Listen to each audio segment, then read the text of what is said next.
Miembros del cártel reaccionan a las sentencias de por vida. Estas personas han orquestado algunos de los actos más mortíferos, desde el tráfico de drogas y el secuestro, hasta incluso el asesinato a sangre fría. De hecho, la mera mención de sus nombres está asociada con el terror. Bienvenidos a un nuevo video. Únete a nosotros mientras somos testigos de la reacción de los miembros más brutales del cártel a cadenas perpetuas, mientras proporciona un vistazo a la psique humana cuando se enfrentan a las consecuencias de sus acciones. Si te gusta este tipo de contenido, suscríbete a nuestro canal. Es gratis. Ahora sí, comencemos. Número 1. George Jewel Thomas. El jefe de una pandilla convicto, George Jewel Thomas, fue sentenciado a cadena perpetua por asesinatos y otros delitos que orquestó desde su celda. El juicio maratónico contra Thomas y otras 16 personas concluyó el miércoles en Western Cape High. Otros 6 mafiosos también han sido condenados a cadena perpetua tras las rejas. Todos los condenados fueron juzgados en virtud de la Ley de Prevención de Delincuencia Organizada por delitos cometidos entre el 2006 y 2010, desde asesinato hasta conspiración para cometer asesinato y extorsión. Thomas cumplirá 7 cadenas perpetuas, al mismo tiempo por los crímenes que planeó entre 2006 y 2010. La jueza Chantal Fortuyn dijo que Thomas y 16 secuaces no mostraron remordimiento al realizar deliberada y voluntariamente golpes para infundir miedo en la comunidad. El gángster convicto fuertemente tatuado se paró con los brazos cruzados frente a él y asintió mientras Fortuyn leía su fallo. El Ministerio Público Nacional ha saludado la sentencia, diciendo que es una victoria en la guerra contra el crimen organizado. Mientras tanto, los servicios correccionales iniciaron una investigación sobre cómo Thomas arregló varios crímenes tras las rejas. Jewel hizo más de 30.000 llamadas de celular entre 2008 y 2010, mientras esperaba el juicio. Thomas planeó sistemáticamente los asesinatos de varias personas, incluidos posibles testigos estatales, mientras esperaba un juicio en prisión en 5 instalaciones diferentes. El tribunal escuchó cómo Thomas había convertido la prisión en su cuartel general personal y aterrorizado a los funcionarios del servicio penitenciario. Durante el juicio, el jefe de la pandilla condenado afirmó que solo atacó a los guardias de la prisión en represalia, después de que lo agredieran, pero el juez Fortuyn dijo que fue esta naturaleza brutal lo que consideró cuando dictó la cadena perpetua. Número 2. Ángel Félix Gallardo. Miguel Ángel Félix Gallardo nació el 8 de enero de 1946 y era comúnmente conocido por su alias el Jefe de los Jefes y El Padrino. Es un narcotraficante mexicano convicto y exagente de la Policía Judicial Federal. Fue uno de los fundadores del Cártel de Guadalajara en la década de 1970. A lo largo de la década de los 80, el cártel controló gran parte del narcotráfico en México y los corredores a lo largo de la frontera entre México y Estados Unidos. Félix Gallardo mantuvo un perfil bajo y en 1987 se mudó con su familia a Guadalajara. Fue arrestado en México el 8 de abril del 89 y fue acusado por las autoridades de México y Estados Unidos del secuestro y asesinato del agente de la DEA, Enrique Camarena, así como de crimen organizado, tráfico de drogas y múltiples delitos violentos. Según funcionarios estadounidenses, Félix Gallardo también pasó un tiempo en la casa del gobernador de Sinaloa como invitado, lo que el gobernador Antonio Toledo Corro ha negado. Cuando se le preguntó sobre su asociación con Félix Gallardo, el gobernador Toledo dijo que no tenía conocimiento de ninguna orden de arresto pendiente contra Félix Gallardo. El arresto de Félix Gallardo fue el catalizador para exponer la corrupción generalizada a nivel político y policial en México. A los pocos días del arresto de Félix Gallardo, y bajo la presión de los medios, varios comandantes de policía fueron arrestados y hasta 90 oficiales desertaron. El arresto de Félix Gallardo también condujo al desmantelamiento del Cártel de Guadalajara, ya que miembros clave de la federación optaron por retirarse y formar sus propios cárteles, basándose en la violencia para reclamar varios territorios y rutas de tráfico. Las continuas disputas y conflictos entre los líderes generarían caos político, social y militar, y eventualmente conducirían a la guerra contra las drogas en México. Félix Gallardo fue condenado inicialmente a 40 años de prisión. Después de cumplir 28 años, un nuevo juicio en 2017 lo condenó a 37 años adicionales. Mientras estuvo encarcelado, Félix Gallardo siguió siendo uno de los principales traficantes de México y mantuvo su organización a través del teléfono móvil. Después de su arresto, Félix Gallardo decidió dividir el comercio que controlaba, ya que sería más eficiente y sería menos probable que la policía lo derribara. Félix Gallardo instruyó a su abogado para convocar a los principales narcotraficantes del país en 1989, en una casa en el balneario de Acapulco donde designó las plazas o territorios. La ruta de Tijuana iría a parar a sus sobrinos, los hermanos Arellano Félix. La ruta de Ciudad Juárez iría a parar a la familia Carrillo Fuentes. Miguel Caro Quintero correría el corredor de Sonora. Joaquín Guzmán Loera y Héctor Luis Palma Salazar quedaron en las operaciones operaciones de la costa del Pacífico, incorporándose después Ismael Zambada García y convirtiéndose así en el cártel de Sinaloa, que no era parte del pacto del 89. Cuando Félix Gallardo fue trasladado a una prisión de alta seguridad en el 93, perdió el control que le quedaba sobre los otros capos de la droga. A medida que envejecía, Félix Gallardo se quejaba de que vivía en malas condiciones mientras estaba en la cárcel. Dice que sufre de vértigo, sordera, pérdida de un ojo y problemas de circulación sanguínea. Vive en una celda de 240 por 440 centímetros, de la que no puede salir, ni siquiera para usar el área recreativa. En marzo de 2013, Félix Gallardo inició un proceso legal para continuar su pena de prisión en su domicilio, al cumplir 70 años. El 8 de enero del 2016, el 29 de abril del 2014, un tribunal federal mexicano rechazó la petición de Félix Gallardo de ser trasladado de la prisión de máxima seguridad a una de mediana seguridad. El 18 de diciembre del 2014, las autoridades federales aprobaron su solicitud de traslado a un penal de mediana seguridad en Guadalajara, debido al deterioro de su salud. El 20 de febrero del 2019, un tribunal de la Ciudad de México denegó su solicitud de cumplir el resto de su condena en su domicilio. El tribunal afirmó que la defensa de Félix Gallardo no les proporcionó pruebas suficientes para demostrar que sus problemas de salud ponían en riesgo su vida. El 12 de septiembre del 2022 se informó que Félix Gallardo se le otorgó arresto domiciliario y será trasladado el 13 de septiembre del 2022. El presidente de México, Andrés Manuel López Obrador, emitió un comunicado sobre su traslado. No quiero que nadie sufra, no quiero que nadie esté en la cárcel. Número 3.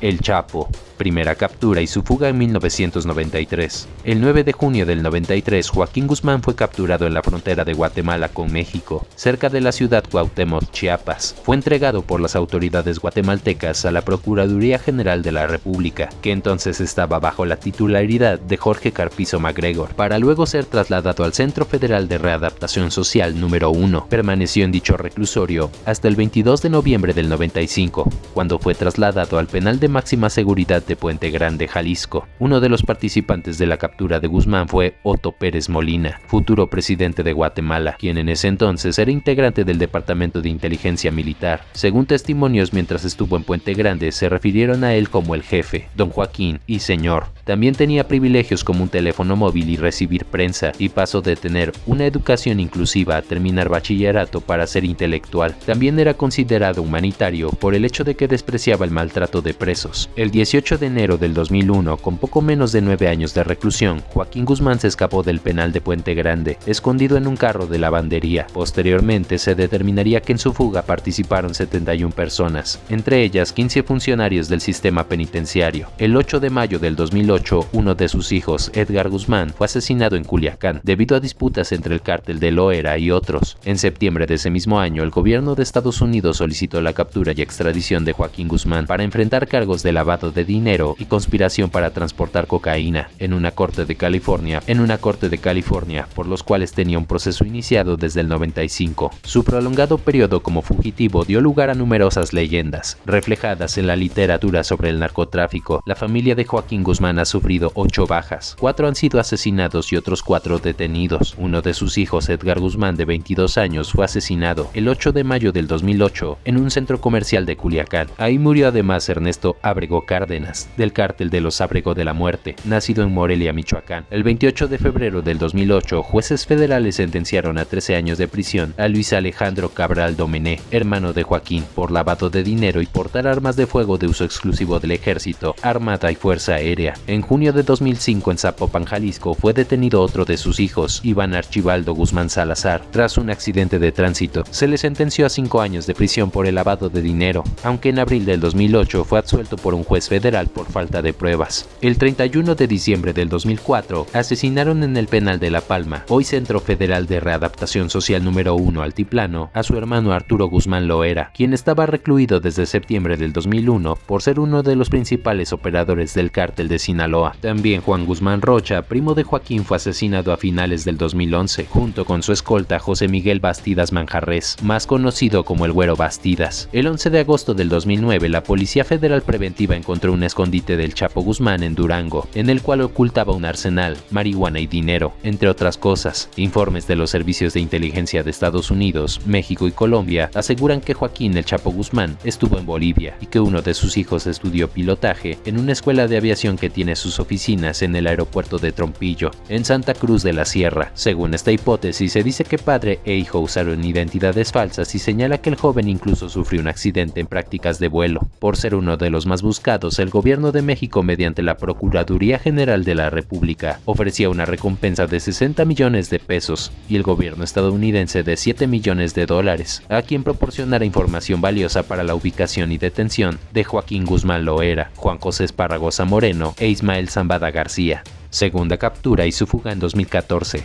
El 22 de febrero del 2014, el Chapo Guzmán fue detenido por elementos de la Marina Armada en México a las 6:40 horas en Mazatlán, Sinaloa. En la captura ayudaron elementos de la DEA y los Marshals de Estados Unidos. La confirmación de la captura fue dada por el presidente Enrique Peña Nieto a través de un mensaje de Twitter. En julio del 2014, Loera, junto a Edgar Valdés Villarreal, trató de fomentar una huelga de hambre en el penal. En febrero del 2015 se hizo público un manuscrito de 11 páginas donde se denunciaban malos tratos, hacinamiento, condiciones de insalubridad en celdas y en los alimentos que recibían. Entre los firmantes llamaba la atención que estaba Loera y sus antiguos capos enemigos, ambos casos teóricamente imposibles al estar en áreas distintas y posibilidad de comunicación. La noche del 11 de julio del 2015, el Chapo Guzmán volvió a fugarse y la noticia fue dada a conocer por la prensa mexicana. En la madrugada del 12 de julio, se dijo que la fuga ocurrió alrededor de las 9 de la noche, a las 20:52 horas del día, en el sistema permanente de videovigilancia del Centro Federal de Readaptación Social número 1, mejor conocido como el Penal de Almoloya. Se observó que Joaquín Guzmán Loera se aproximó al área de la regadera dentro de la estancia 20 del pasillo 2, donde un pequeño muro en la regadera provocó un punto ciego exactamente donde se localizó la entrada del túnel. Al prolongarse la no visibilidad del interno, se ingresó a la celda, la cual se encontraba vacía, por lo que de inmediato se emitió la alerta correspondiente por evasión del mencionado recluso. Las autoridades lanzaron un operativo de búsqueda en la zona y las carreteras de los estados circunvecinos cerraron temporalmente, así como el aeropuerto internacional de Toluca. Además, se dice que el Chapo disfrutaba de privilegios tales como corte de cabello, ya que todos los presos estaban rapados y él no, visitas de su esposa Emma Coronel con su madre e hijas, y también visitas de larga duración por parte de la diputada Lucero Guadalupe Sánchez. El 16 de octubre del 2015, el Chapo Guzmán volvió a escapar de su recaptura y fue herido, siendo confirmada la noticia por CNN. En un comunicado, el Gabinete de Seguridad informó que Guzmán Loera no había sido herido durante el enfrentamiento, sino en una huida precipitada, mientras era perseguido por fuerzas federales. Como consecuencia de estas acciones y para evitar su aprehensión, en días recientes el prófugo realizó una huida precipitada que, de acuerdo con la información recabada, le causó lesiones en una pierna y en el rostro. Se indicaba en el comunicado: tercera captura y extradición a los Estados Unidos. El 8 de enero del 2016, a través de Twitter, el presidente mexicano Enrique Peña Nieto informaba que Joaquín Guzmán Loera había sido capturado por tercera vez en un operativo de la Marina Mexicana en la ciudad de Los Mochis, Sinaloa. En el operativo murieron 5 defensores del narcotraficante y 6 más resultaron heridos. Ese mismo día se informó a medios nacionales e internacionales que Joaquín volvería a la cárcel del Altiplano, de la cual se había fugado 181 días antes. Joaquín Guzmán Loera fue extraditado a Nueva York el 20 de enero del 2017 para hacer frente a cargos por narcotráfico como jefe del cártel de Sinaloa, tras una batalla legal de casi un año, pese a que un tribunal mexicano consideró ilegal enviarlo a Estados Unidos. También le reclamaban los estados de Texas, California, Arizona, Illinois y Florida. Aún tiene imputaciones en México. Dado su historial de fugas, ha permanecido detenido bajo aislamiento en el Centro Correccional Metropolitano de Nueva York, una cárcel federal en el distrito de Manhattan. El juicio contra Guzmán arrancó el 5 de noviembre del 2018. Se pospuso en 2 ocasiones por alegatos de la defensa en audiencias previas, argumentando su estricto confinamiento, o por las medidas extremas que estaban previstas para su traslado al tribunal. El juicio inicialmente estaba previsto que iniciara en abril del 2018 y posteriormente en septiembre de ese año. El proceso judicial fue presidido por el juez Brian Coogan, quien decidió, como parte de las medidas de seguridad, que los nombres del jurado no se harían públicos. Coogan estimó que el proceso, donde debería analizar unas 300,000 páginas de evidencia, duraría aproximadamente unos 4 meses. Al frente del grupo de fiscales estaba la abogada de origen argentino Andrea Goldberg. La fiscalía se negó a revelar la identidad de sus testigos, entre los que se encontraban antiguos colaboradores colaboradores de Guzmán vinculados a su red de narcotráfico o antiguos rivales. La defensa de Guzmán estuvo encabezada por el abogado neoyorquino Jeffrey Lichman y Eduardo Valareso, nacido en Ecuador.